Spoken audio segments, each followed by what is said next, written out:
當年嚟講，世界各地都好侵權嘅情況係發生得好頻密同埋好嚴重，避免再受制於嗰個侵權嘅影響，政府咧就修訂一個版權條例，要成立一個機構。呢個機構就版權授權嘅條例之下，佢可以合法地向版權使用人咧收費，然後將嗰啲版稅咧係俾翻嗰個版權持有人。當我哋嘅呢個會初期成立嘅時間咧，係好得力於一位先生，佢叫姚希勤。因為佢透過國際嘅組織啊，同埋本地嘅版權持有人嘅協作咧，大家諗咗好多方法出嚟，令到所有使用版權嘅人係關注版權持有人嘅利益。07年咧到2009年期間咧，版權協會咧由我哋前已故嘅會長李慶生先生咧帶領我哋咧同政府去爭取關於版權修訂條例。我哋記得咧喺嗰段時間裏邊咧，我哋係幫業界去爭取咧喺印刷品裏邊咧可以獲得咧同電腦、電視、電影同埋音樂同等嘅待遇。呢個條例嘅修訂咧，亦都為咗日後喺版權保障上邊咧做咗一個好好嘅基礎。咁版權協會咧已經同所有嘅政府部門、同全港嘅中學啦，亦都通過我哋同教育局嘅合作啦，咁我哋都簽晒咧版權嘅授權協議嘅。我哋通過作為國際授借權嘅成員之一咧，咁我哋咧代表晒全球咧超過過百萬嘅出版物。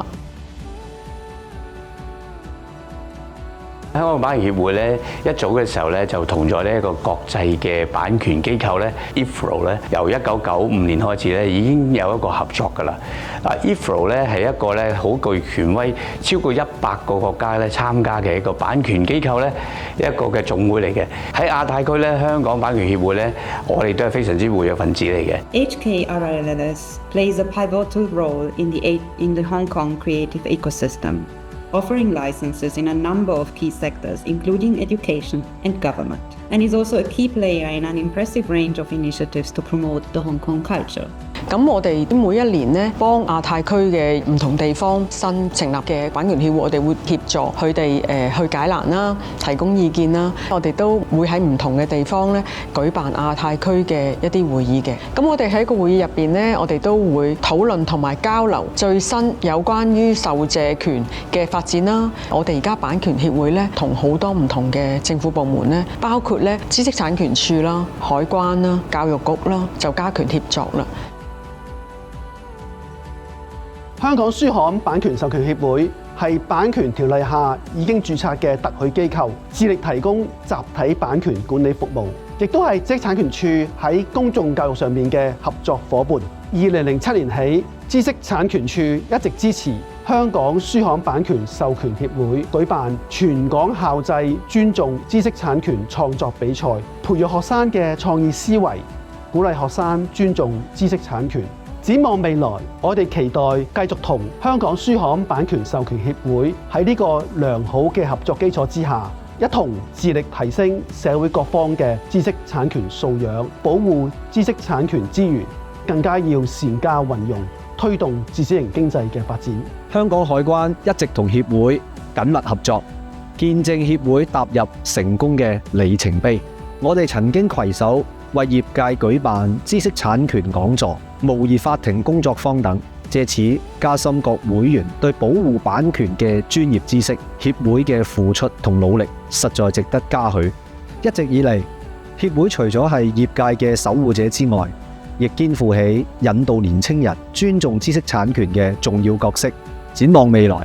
我哋會繼續同協會保持緊密嘅聯繫，推動保護知識產權嘅工作，共同促進香港特區發展，成為區域知識產權貿易中心，為香港以及國家作出重要嘅貢獻。咁呢個尊重版權工作咧，就係透過我哋每2年一屆嘅全港校際尊重版權比賽，而家已經去到幼稚園、小學、中學、大專生佢哋都參與啊，亦都參與非常之踴躍。咁我相信咧喺未來咧，香港亦都配合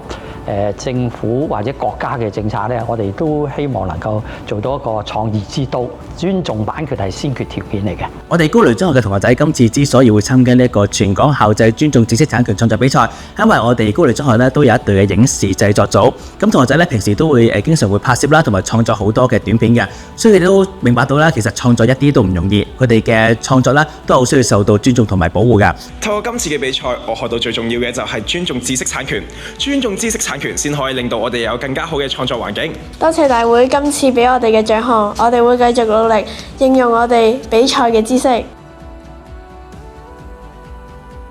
喺呢個應該係7年前一個契機底下咧，劉江華局長係好支持我哋呢一個計劃，由呢一個先導計劃開始，就令至到我哋能夠咧可以喺啲館藏嘅圖書裏邊咧，就能夠攞到一啲嘅撥款咧，係資助翻每一間嘅出版社同埋每一個嘅作者。與此同時，亦都係向我哋香港嘅作家做一個好大嘅一個尊重。令至到佢哋能夠咧得到一個社會嘅認同。喺嚟緊嘅將來咧，版權協會嘅發展主要係圍繞住以下3個核心嘅方向，包括技術賦能、法規重塑同埋生態共建。隨住人工智能急劇嘅發展咧，對於保護版權、授權，其實都同時帶嚟咗好多機遇同埋挑戰。首先技術賦能方面咧，我哋注意到近期喺內地已經有啲 AI 嘅工具係可以協助保護版權嘅。協會喺呢方面咧，亦都會繼續做多一啲學習同埋調研，希望可以用多啲呢啲合適嘅工具，更加有效咁協助我哋做好保護版權嘅工作。第二點就係法規嘅重塑。去年知識產權處黃處長同埋佢哋嘅團隊就住 AI 喺線上提取文本同埋數據方面喺版權保護嘅範疇，俾咗我哋好多寶貴嘅建議。除此之外咧，知識產權處亦都計劃就住呢個議題，將會向新一屆嘅立法會提交一個新嘅方案法規，希望可以通過呢啲新嘅法規，讓我哋可以喺 AI 嘅生態圈裏邊更加有效咁保障版權。第3個點子咧，就係生態共建，區塊鏈嘅智能合約技術可以俾到我哋一個平台，令到版權授權交易可以自動執行，包括計算啦、分派啦，可以有效咁計算同埋將版權持有人應得嘅權益同埋回報分翻俾佢哋。最後咧，版權協會將會圍繞住呢3個核心方向，喺嚟緊嘅將來，希望同我哋嘅業界同埋相關嘅持份者一齊努力做好創新、授權、收益同埋維權一系列嘅相關嘅工作，讓業界嘅版權授權業務發展可以更加多元化、更加蒸蒸日上。多謝大家。